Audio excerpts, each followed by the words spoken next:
Muy buenas tardes a todos los colegas presentes. En el día de hoy, dando continuidad a nuestros temas de revisión de enfermedades infecciosas en niños, vamos a hablar de vacunación en poblaciones especiales. Esta es una excelente presentación que tiene preparada la doctora Ana Carolina Parada, quien es residente de pediatría de segundo año, y es su último tema que va a realizar con nosotros en esta rotación, y que hizo una rotación excelente conmigo. Muchísimas gracias, Ana, y felicitaciones por esta rotación. Muchas gracias a usted, doctor. Entonces, pues como el doctor lo mencionó, el día de hoy vamos a revisar entonces vacunación en poblaciones especiales. Entonces, para hablar de esto, tenemos que tener en cuenta algunas generalidades que pues van a ser muy concretas sobre las vacunas. Entonces, lo primero es tener en cuenta los tipos de vacunas que nosotros vamos a tener, las víricas y las bacterianas, y derivado de esto vamos a poder ya tener los tipos, pues los otros tipos de vacunas que vamos a poder, con los que vamos a poder contar para el esquema de vacunación de nuestros pacientes, que van a ser primero las vivas atenuadas, que van a ser microorganismos con una reducción en su virulencia, pero que van a conservar esa capacidad pues inmunogénica, van a ser replicativas y van a tener una respuesta muy similar a la que desarrollaría una infección natural, pues por los gérmenes que estaríamos cubriendo.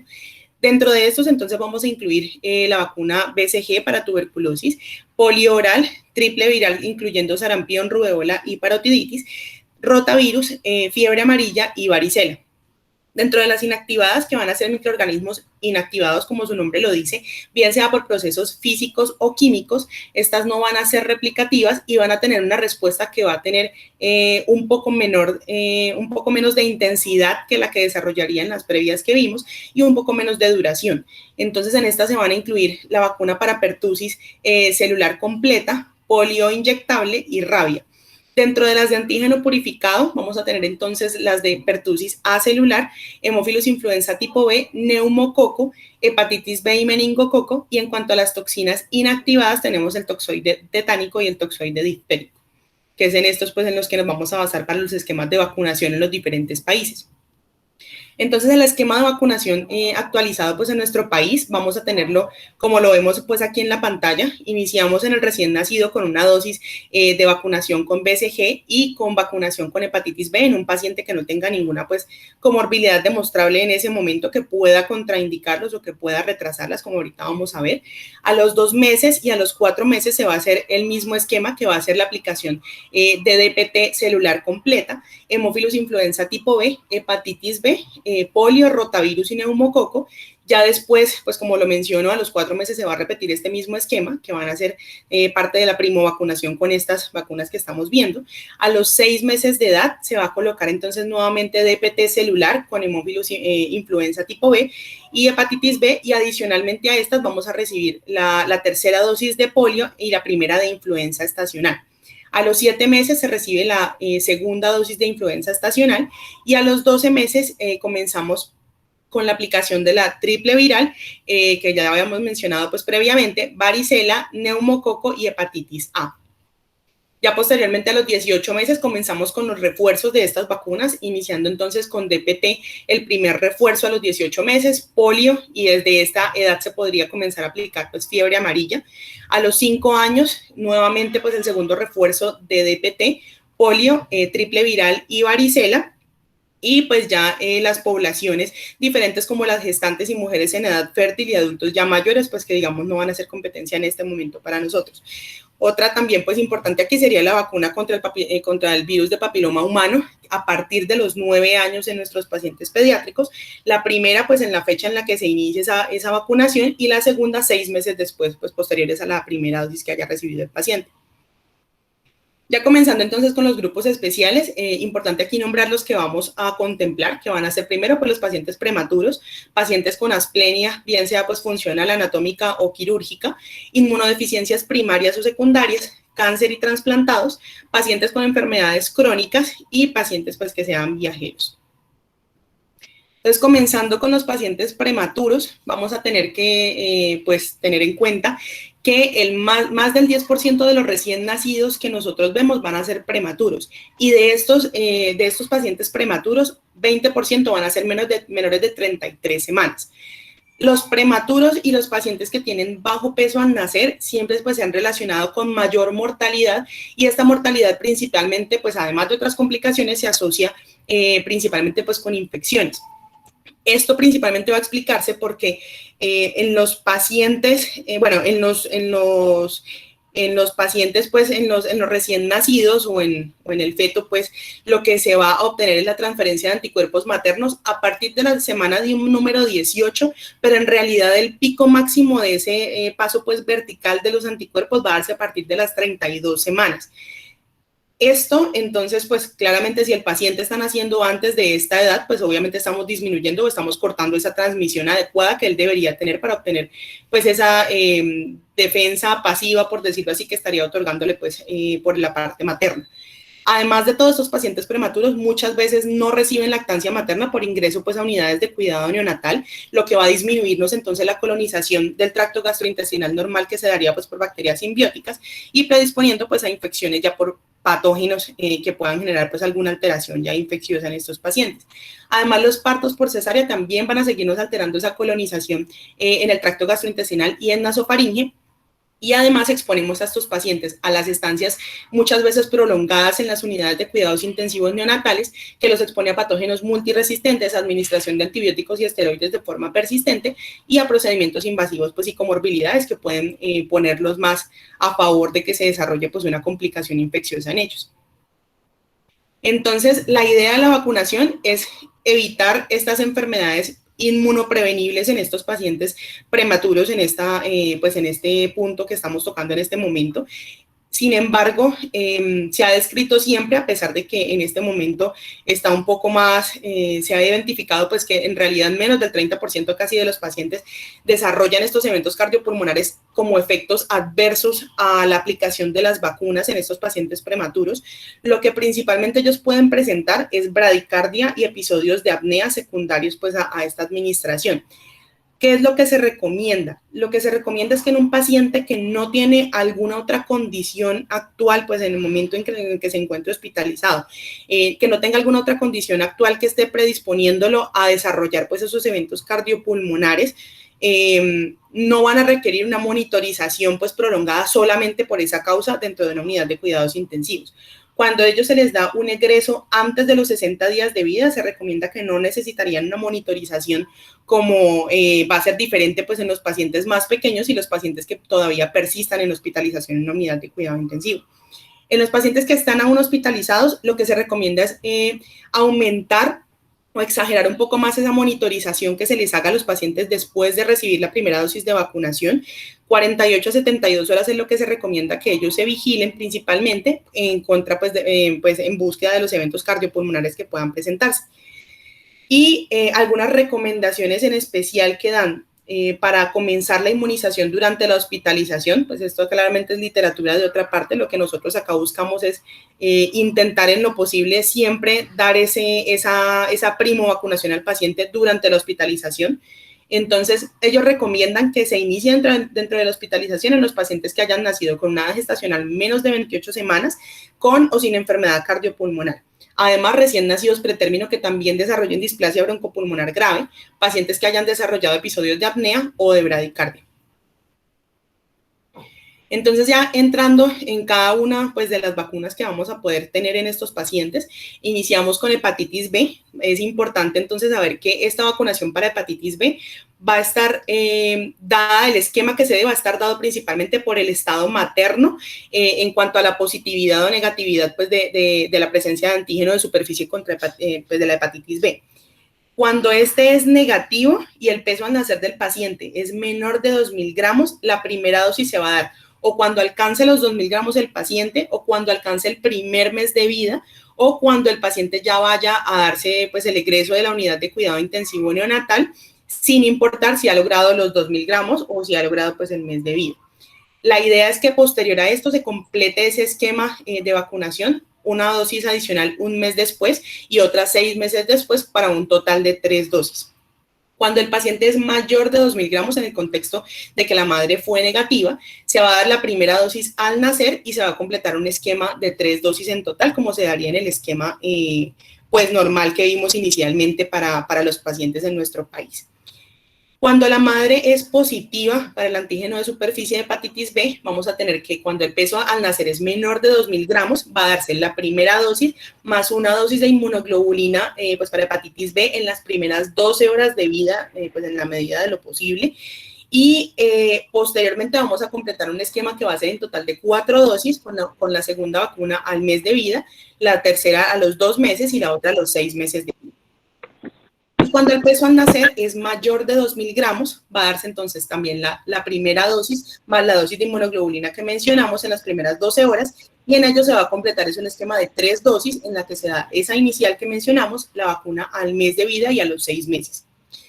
En pacientes que tienen un estado en la madre desconocido para antígeno de superficie de hepatitis B, la primera dosis en los menores de 2.000 gramos va a darse en las primeras 12 horas de vida, y en los que tienen un peso al nacer mayor de 2.000 gramos, vamos a esperar a que se dé la comprobación pues, de ese estado materno para el antígeno, y si es positiva se da la dosis de la vacunación más la dosis de la inmunoglobulina. Si es negativa, pues se haría lo mismo que ya habíamos mencionado previamente en las madres que son negativas. Algo muy importante es que en estos pacientes hacia los 9 a 18 meses de edad deben controlarse los títulos de anticuerpo para hepatitis B, y si estos son menores de 10 miliunidades por mililitro, deben repetirse nuevamente pues el esquema de las 3 dosis con un intervalo de 2 meses de diferencia entre ellos, y nuevamente pues verificar los títulos de anticuerpos contra hepatitis B. En cuanto a la vacuna BCG, vamos a tener entonces que se ha tenido la indicación de que cuando la edad gestacional es mayor de 34 semanas, debe darse la primera, pues la dosis debe darse al nacer o pues un tiempito después del nacimiento, y en los menores de 34 semanas se debe esperar a que se alcancen las 34 semanas de edad corregida. Sin embargo, se ha descrito que pacientes recién nacidos pretérmino entre 31 y 33 semanas, en los que se aplicó la vacunación posterior pues, al nacimiento de estos pacientes, lograron una inmunogenicidad del 98%, muy comparable con la que se alcanzaría al alcanzar pues, las 34 semanas de edad corregida. Entonces, digamos que se da como esta opción para realizar la vacunación en estos pacientes entre estas edades gestacionales, y pues que claramente no tengan alguna condición que esté contraindicándolo pues hasta ese momento de la vacunación.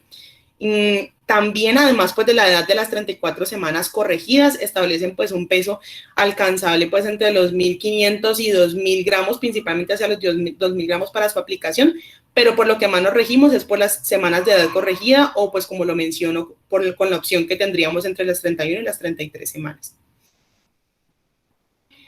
Añadimos aquí entonces la aplicación de palivizumab. Palivizumab pues no va a ser una vacuna, va a ser un anticuerpo monoclonal humanizado que va a ser dirigido hacia la proteína F del virus respiratorio sincitial.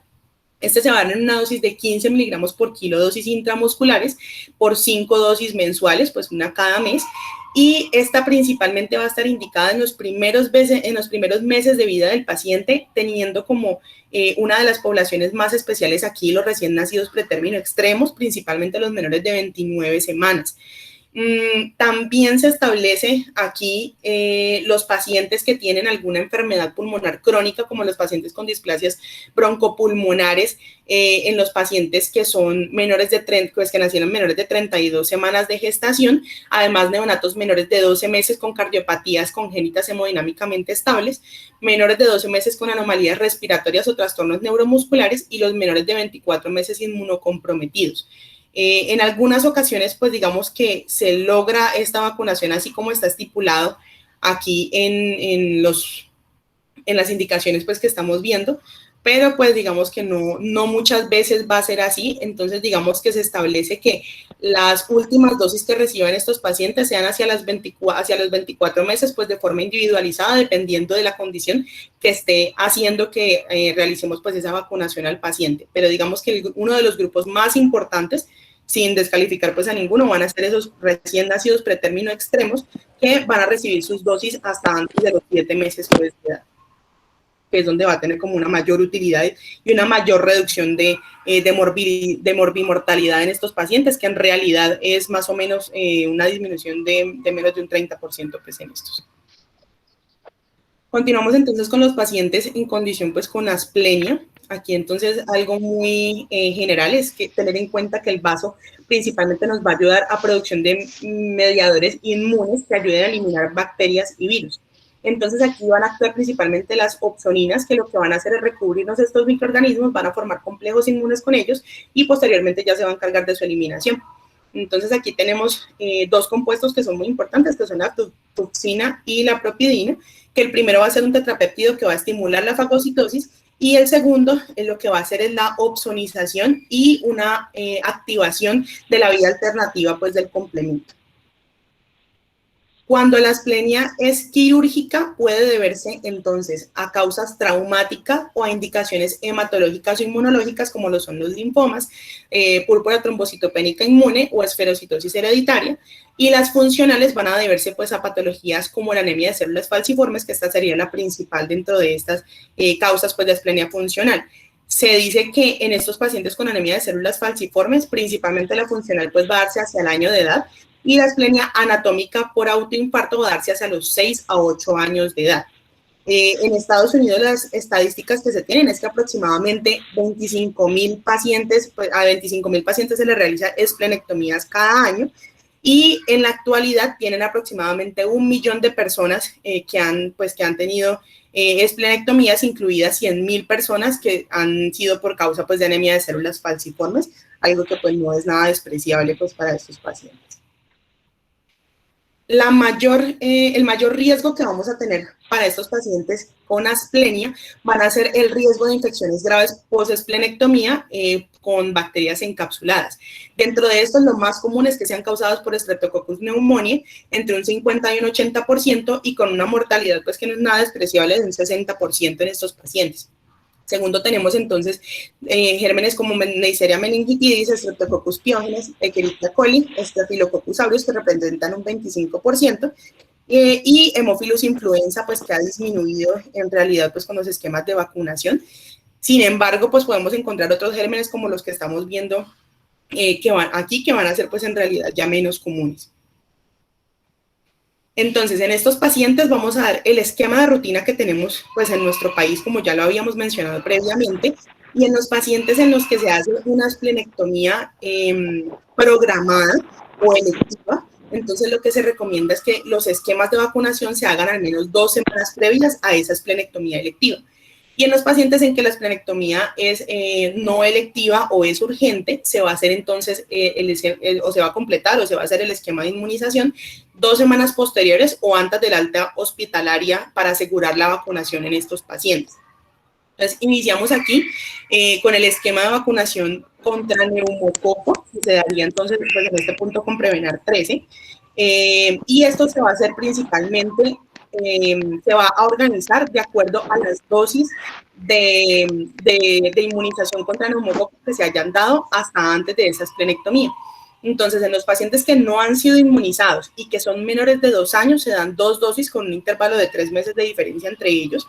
Cuando están entre los 2 y 5 años al momento de la esplenectomía y que no han sido inmunizados previamente, se van a dar 2 dosis de Prevenar 13 con diferencia de 8 semanas o más. Y entre los 6 y 18 años se debe asegurar al menos una dosis de Prevenar 13. Cuando los pacientes han recibido de 1 a 2 dosis y son menores de 2 años, se completa el esquema pues según el antecedente vacunal que tenga el paciente. Entre los 2 y los 5 años también se van a administrar 2 dosis, como lo habíamos mencionado previamente, con ese espacio entre ellas de más de 8 semanas. Cuando han recibido previamente 3 dosis menores de 2 años, se da una dosis de Prevenar 13 después de 8 semanas de que haya recibido la última dosis. Y entre 2 a 5 años, pues se debe asegurar al menos una dosis de Prevenar 13. Y los que han recibido ya 4 dosis, pues en realidad en los menores de 2 años no se recomienda dar dosis adicionales de esta vacunación. Y entre los 2 a 5 años se recomienda al menos pues una dosis de Prevenar 13, solo si ha recibido una previamente, bien sea de Prevenar 13 o de Prevenar 7. En cuanto a la vacunación contra meningococo, entonces esta ya se va a dar, es de acuerdo a la edad en la que se vaya a realizar esa esplenectomía. Entonces, en los pacientes, entonces a estos pacientes a los que se les realiza esplenectomía, va a hacerse aquí en Colombia, al menos con las que tenemos disponibles, que van a ser las vacunas conjugadas para meningococo, que nos van a estar cubriendo hasta este momento, pues los serogrupos A, C, W y Y. y que estas entonces pues van a ser conocidas por sus marcas como Menveo y Menactra. Entonces, de acuerdo a la edad en que se hace la esplenectomía, cuando se hace entre las 8 semanas y los 6 meses de edad, se recomienda que con Menveo se haga el esquema de inmunización a los 2, 4, 6 y 12 meses de edad. Entre 7 y 23 meses, 2 dosis con una diferencia de 12 semanas o más entre ellas.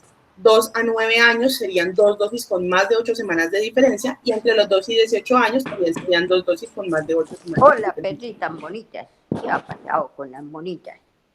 Con las bonitas perritas. Hay un micrófono abierto, si por favor me pueden colaborar para cerrarlo.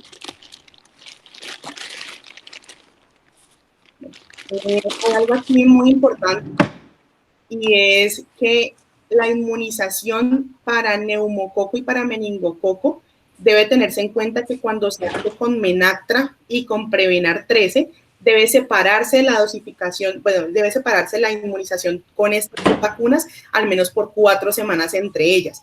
Lo que puede suceder aquí es que con la administración de estas dos, lo que se ha visto es que se disminuye la inmunogenicidad que puede generarse hacia los serotipos 6B y 19A de Prevenar 13. Entonces, digamos que para evitar esta disminución de esa inmunogenicidad y de esa protección hacia estos tipos, debe separarse pues las dosis de estas vacunas por 4 semanas. ¿Eso lo pasa para recoger? En cuanto a la vacunación para hemófilos influenza tipo B posterior a la esplenectomía, esto va a depender entonces de las dosis que hayan sido recibidas en antes de los 12 meses de edad. Entonces, en los pacientes que no han sido inmunizados y que son menores de 12 meses, deben recibir el esquema a las 2, 4 y 6 meses de edad. Cuando han recibido una dosis, se debe completar el esquema según el antecedente vacunal, y cuando se han recibido 2 o más dosis, debe completarse el esquema según el antecedente vacunal que tenga el paciente. Cuando están entre los 12 y 59 meses y no han sido inmunizados previamente, van a recibirse 2 dosis separadas por más de 8 semanas, y igualmente pues se va a hacer en los pacientes que han recibido una dosis pues previa de vacunación contra hemófilos influenza tipo B. Y en los pacientes ya mayores de 60 meses va a darse principalmente en los que no han sido inmunizados previamente. Debe asegurarse al menos una dosis de esta vacunación si ha recibido la primera antes de los 12 meses de edad. Y hay una recomendación que se da entonces para estos pacientes que van a ser llevados pues a una esplenectomía, y es que se recomienda que cuando son esas esplenectomías electivas se realice o se asegure una dosis adicional de vacunación contra hemófilos influenza tipo B, antes de realizar la esplenectomía, si fue una programada, independiente de la inmunización que ese paciente haya tenido previo al procedimiento. Entramos en el tercer grupo entonces, que van a ser los pacientes con inmunodeficiencias. Entonces, primero tenemos a los pacientes con inmunodeficiencias primarias. En realidad, estos pacientes y los pacientes con enfermedades crónicas van a ser pacientes que deben ser muy individualizados para hacer pues los esquemas de vacunación. Entonces, aquí traemos algo un poco más general sobre las recomendaciones y contraindicaciones que tenemos de los tipos de vacunas para ellos. Entonces, tenemos los pacientes que tienen déficit del complemento, no tienen ninguna contraindicación para vacunación de rutina. Debe tenerse un especial enfoque hacia la vacunación contra Streptococcus pneumoniae, hemófilos influenza y Neisseria meningitidis, y debe implementarse o debe asegurarse en ellos también las dosis anuales de influenza. En cuanto a los pacientes con déficit de fagocitosis, vamos a tener entonces que ellos pueden recibir las vacunas inactivadas de forma rutinaria como se haría en los otros pacientes. Van a estar contraindicadas en ellos las vacunas bacterianas vivas, y pueden recibir vacunas virales vivas con algunas excepciones de algunas patologías pues en especial, que como les menciono debe hacerse de forma individualizada en el paciente. Los otros van a ser entonces los pacientes con defectos de la respuesta de citoquinas o activación celular, que ellos pueden recibir todas las vacunas inactivadas de rutina, como los previamente pues mencionados. No se deben administrar vacunas bacterianas vivas en los pacientes que tienen defectos en la vía del interferón gamma y de interleuquina 12.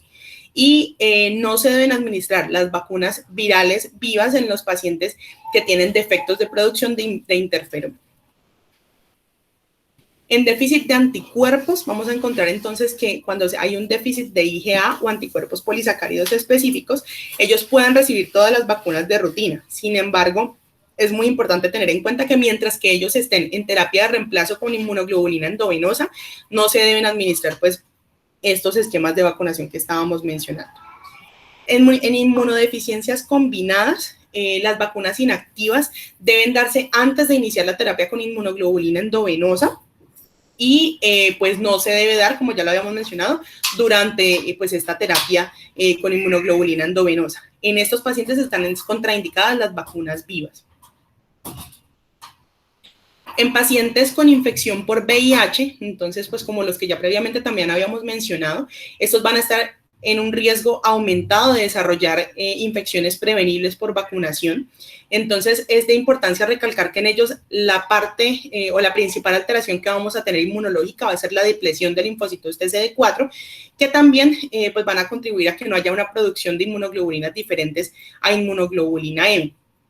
Además de eso, tenemos que en estos pacientes, cuando hay pues una madre que es positiva pues para infección por VIH, se le contraindica la lactancia y entonces estamos también frenando ese paso vertical pues de la inmunidad pasiva para el paciente, poniéndolo pues claramente aún en más riesgo del que ya previamente pues tenía para el desarrollo de estas infecciones.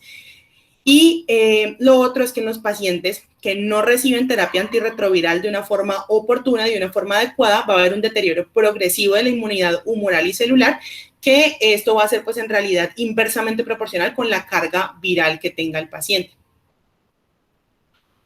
Es importante tener en cuenta, y es lo que más nos tiene que sensibilizar pues con esta infección, y es que el paciente que tiene VIH y que recibe terapia antirretroviral y que recibe la vacunación va a tener una mucho mejor respuesta de anticuerpos. Entonces, aquí comenzamos con los tipos de vacunas como lo estábamos viendo pues previamente para las otras patologías. En estos pacientes se puede dar de rutina las vacunas inactivadas, es decir, en ellos se puede dar Prevenar 13, para hemófilos influenza, DPT acelular, polio inactivado, hepatitis A y B y virus de papiloma humano. En cuanto a los esquemas que se tratan aquí para meningococo, se mencionan de acuerdo a la edad en la que se haga ese primer pues, ciclo de vacunación para el paciente. Entonces, cuando el paciente se vacuna entre los 11 y los 18 años, el primer ciclo se va a dar de 2 dosis de meningococo conjugada, con 2 meses de diferencia entre esas dosis, y el refuerzo se va a dar hacia los 16 años, si esa primera dosis fue entre los 11 y 12 años. Si esa primera dosis fue entre los 13 y 15 años, el refuerzo ya sería, o la segunda dosis sería hacia los 16 a 18 años. Entre los 2 y 10 años, el primer ciclo que se va a dar va a ser pues con meningococo conjugada, que sería con 2 meses de diferencia también, y el refuerzo ya sería a los 5 años de esa primera dosis que recibió. Y lo otro, que esto ya lo habíamos pues también mencionado previamente, que es cuando se da la vacunación para hepatitis B y para hepatitis A, debe hacerse un control con los títulos de anticuerpo contra esta, y si no se han logrado por encima de los niveles que se requerirían para estos pacientes, debe repetirse nuevamente pues el esquema de vacunación con 3 dosis y nuevamente volver a evaluar los anticuerpos en estos pacientes. En cuanto a vacunas vivas, vamos a tener que en los lactantes se puede dar la aplicación de rotavirus. Y muy importante aquí el conteo de CD4 de estos pacientes para la aplicación de la vacuna triple viral, varicela y de fiebre amarilla. Estas solo se van a poder aplicar en los pacientes que estén clínicamente estables con conteos de CD4 que tengan un porcentaje por encima del 15% o que su conteo total esté por encima de 200. En cuanto a la vacunación con BCG, la vacunación pues esta va a ser una viva atenuada que va a estar contraindicada. Sin embargo, esto va a depender de la individualización que se le haga al paciente. Un paciente que tiene una mamá que no recibió una adecuada profilaxis, que el niño no recibió la profilaxis durante la exposición perinatal, que el niño, pues digamos que se espera que el paciente haya tenido una infección definitivamente pues vertical por parte de la madre. En esos pacientes muy probablemente pues vaya a continuar contraindicada, pero en un paciente que la madre recibió la profilaxis previa pues a su parto, recibió el tratamiento adecuado desde el diagnóstico, que el niño se le dio también la profilaxis y que ya tiene 2 cargas virales pues el niño negativas, digamos que sí se difiere esa vacunación, pero cuando se tiene el contexto de ese paciente en el que no se dio esa exposición, o bueno, sí se dio la exposición, pero que no se dio la transmisión y no se dio la infección como tal al paciente, entonces en esos pacientes ya sí se va a poder aplicar ya pues después del tiempo en el que se ha descartado la infección. En inmunosupresión secundaria, entonces aquí vamos a tener en cuenta los pacientes principalmente que estén recibiendo medicamentos por alguna condición. Entonces, la administración de estas vacunas respecto al tiempo de inicio de los medicamentos inmunosupresores va a darse para las vacunas vivas, que deberían colocarse al menos 4 semanas o más antes del inicio de los medicamentos. Deben evitarse las vacunas vivas después de, bueno, en las 2 siguientes semanas posinicio pues del medicamento, y las vacunas inactivadas deben ponerse 2 semanas o más antes de que se inicien los esquemas de los medicamentos. Por ejemplo, aquí de los pues, más comúnmente utilizados que nosotros vamos a tener, cuando los esteroides, cuando se colocan en un lapso corto de menos de 2 semanas, no hay contraindicaciones para la vacunación para virus vivos.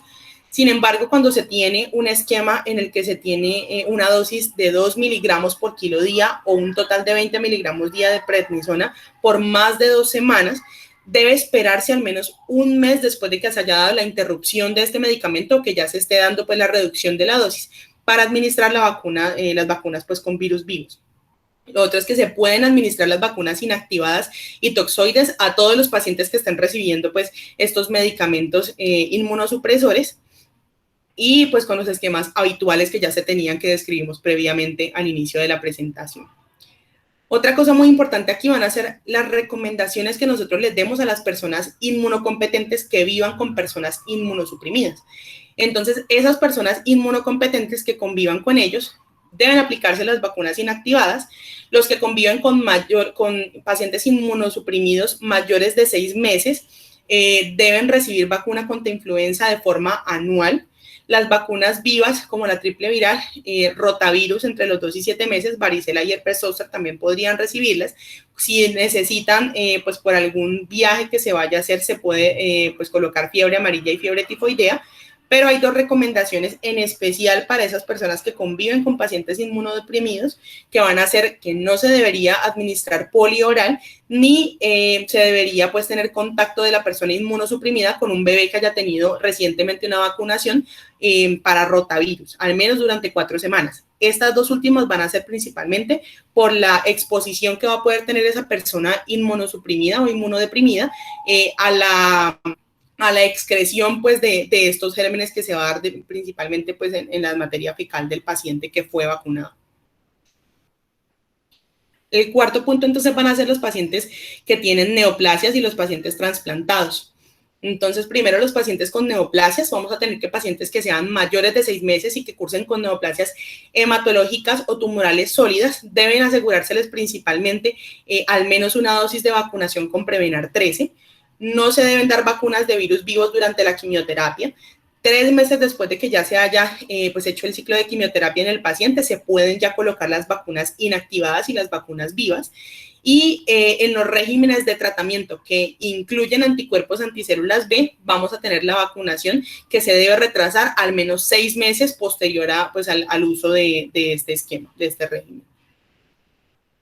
En cuanto a trasplante de células hematopoyéticas, tenemos entonces niños con esquemas incompletos y niños con esquemas completos. Entonces, en estos pacientes con esquemas incompletos, las vacunas vivas, la idea es que se actualice ese esquema al menos 4 semanas o más antes de hacer pues, el trasplante de células hematopoyéticas, y las vacunas inactivadas al menos 2 semanas o más antes de realizar este procedimiento.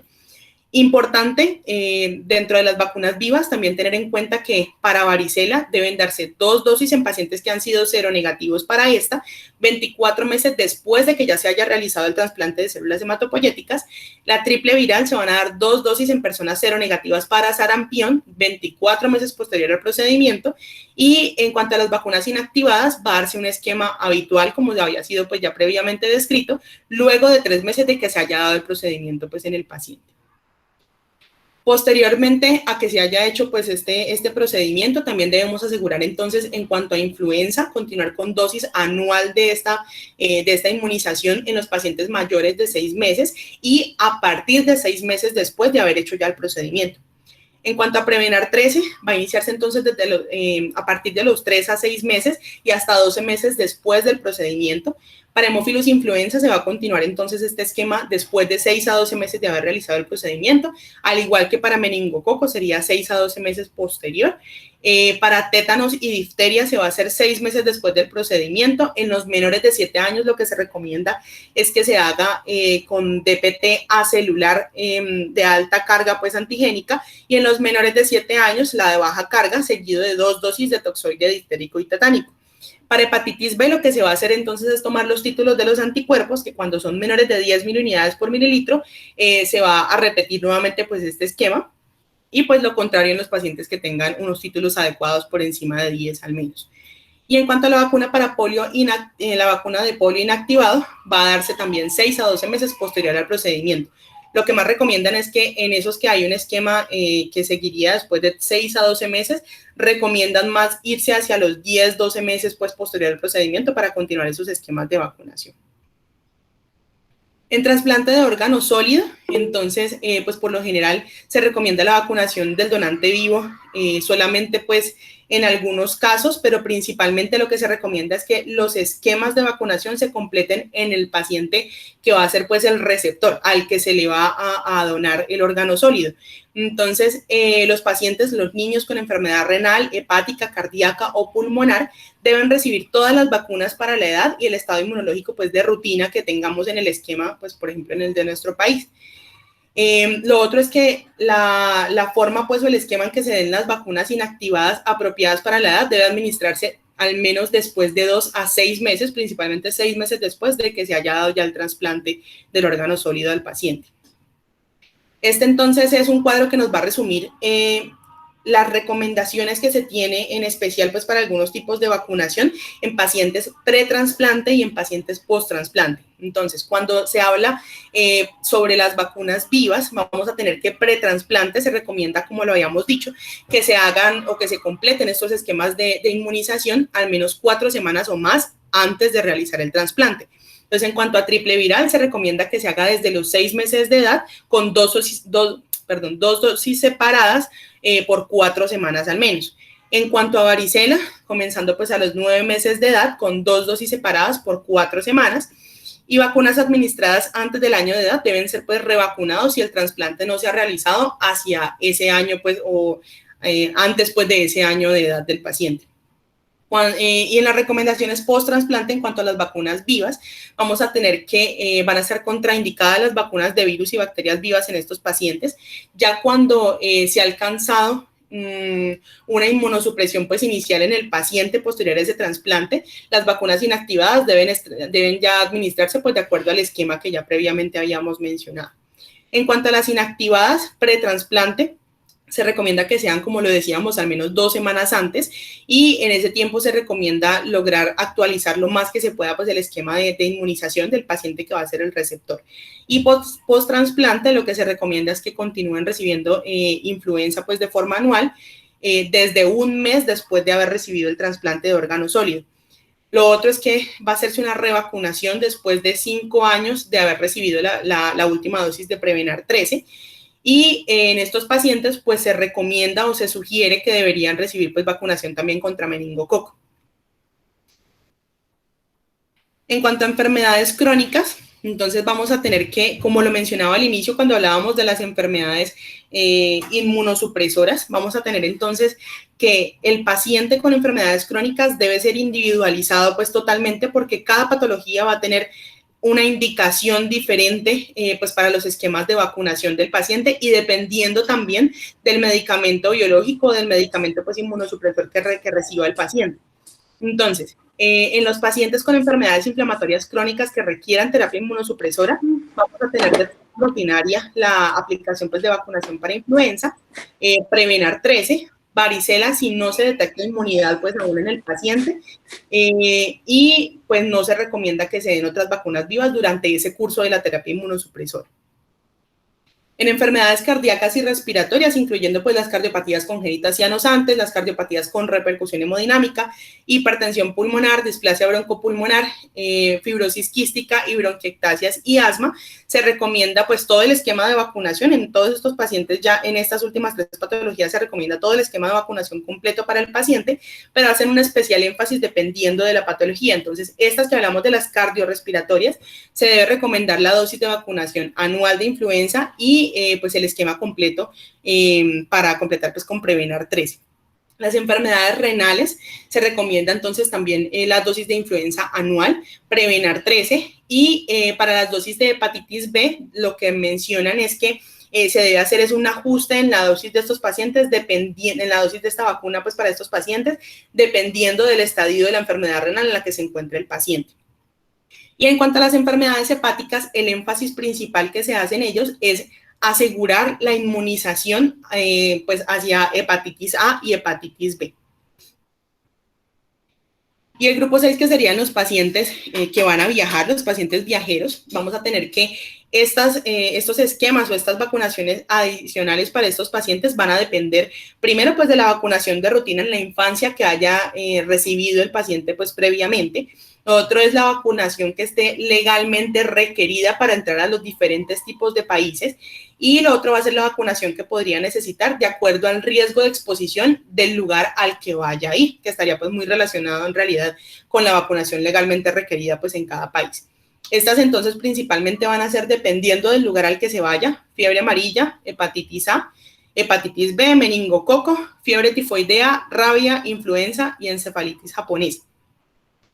Este básicamente pues es un cuadro que nos va a mostrar de acuerdo a las condiciones en las que se encuentre el lugar al que el paciente vaya a viajar y de acuerdo pues a su predisposición que tenga este paciente y a su esquema previo, pues aquí van a estar las vacunaciones que previamente habíamos mencionado, que van a ser las adicionales que podrían requerirse pues para un paciente que va a ingresar pues a un país que legalmente requiera por la prevalencia de presentación pues de la patología en ese lugar.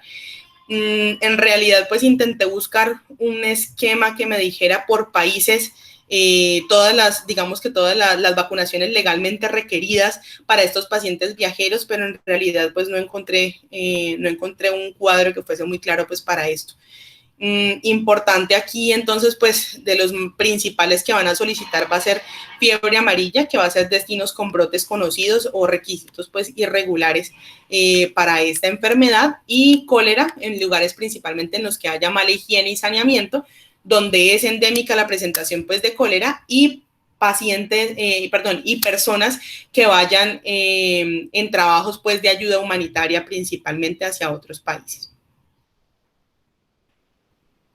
Eso es entonces lo que tenía sobre vacunación en estas poblaciones que mencionamos. No sé si el doctor Juan Pablo tenga algún comentario adicional. Hola Ana, no, excelente presentación. Ahí está realmente muy, muy concreto lo de la población de alto riesgo, ¿no? Sí, Es señor. importante que ahorita con vacunación contra la COVID-19 hay que tener presente que eso lo van a empezar a exigir en los países cuando vayamos a viajar. Así como nos exigen fiebre amarilla para ir a Brasil, para ir a Perú, entonces asimismo va a empezar a suceder con vacuna de COVID-19. No sé si los colegas que se encuentren presentes tienen alguna duda, alguna pregunta. Excelente presentación, Ana. Muy, muy, muy buena. Me gustó bastante. Muchas gracias, doctor. Recuerden que va a quedar esta exposición en mi canal de YouTube y también en Instagram para que la puedan volver a visualizar, ¿sí? Y los invito cordialmente. Estamos realizando un taller de lectura interpretada en ideograma en bacilos gram negativos. Se va a realizar el miércoles 14 de abril a las 5 de la tarde. La idea son grupos pequeños, sí, máximo 20 personas, en donde tengamos la oportunidad de interactuar, de resolver todas las dudas. Este taller es muy práctico, es sencillo de entender, y el objetivo de este taller es que cuando ustedes tengan un cultivo, identificar cuál es el perfil de susceptibilidad de ese microorganismo y asimismo realizar manejo terapéutico dirigido. Con eso vamos a disminuir mortalidad, estancia hospitalaria, disminuimos a la resistencia bacteriana. Entonces están cordialmente invitados para que se inscriban, ¿sí? Nos quedan 2 cupos para completar los 20. Entonces están cordialmente invitados. No sé si el doctor Gómez quiere hacer alguna intervención o alguna de los colegas que esté presente. No, excelente exposición y no, felicitar a Ana Carolina, siempre nos tuvo con muy buenas conferencias.